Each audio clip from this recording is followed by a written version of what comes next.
convoy left from here, the city hospital. They'd been holed up inside for months. On it were IS fighters, their families and their hostages.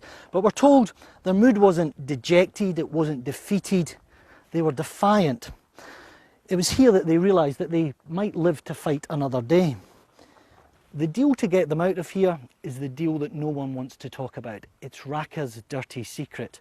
So did Kurds, Arabs and the Western coalition get together and agree a deal that not only allowed IS to escape from Raqqa, but also allowed its fiercest fighters to roam far and wide from the confines of this city. The deal started with a media blackout. The Islamic State's escape was not to be televised. But thanks to amateur footage, we see that this was a convoy and a deal too large to hide. The world was told only a few dozen local fighters were being let go, no foreigners and no weapons. But the trucks were crammed full of fighters, some wearing suicide belts.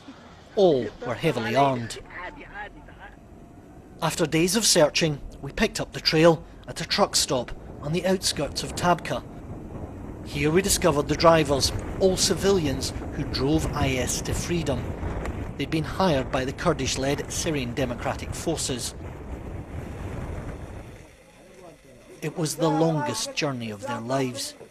Their trucks were rigged with IS bombs in case the deal collapsed. They'd been told they were picking up only a few hundred civilians, that it would be a quick job. They ended up driving day and night for 3 days. We were 47 trucks and 13 buses, and IS militants took their own vehicles as well. Our convoy was 6 to 7 kilometers long. We took out around 4,000 people, including women and children. Tell me about the foreigners that were on these on the trucks. Where were they from?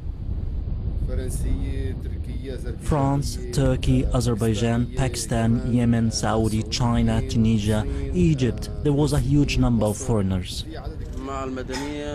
This couldn't look like the Islamic State's escape to victory. So the SDF insisted there would be no flags and no banners. Instead, IS fighters sat boldly on top of the trucks. The axle on one lorry broke. It was so overloaded with IS weaponry. When they made it to the village of Shanina, they stopped at Ali al-Assa's shop. There were about 4,000 people leaving Raqqa on that road here. It took them about 2 to 3 hours. It was bumper to bumper. Coalition aircraft flew above them, but did nothing. The convoy drove on. We kept close on its tracks, for here is where IS hoped to disappear. They left the main road. Mahmoud watched as they took a dirt trail into the desert. As they passed, they warned that they'd behead the people who betrayed them. It will take us a while to rid ourselves of that psychological fear. We feel that they may be coming back for us or send sleeper agents. We're still not sure that they've gone for good.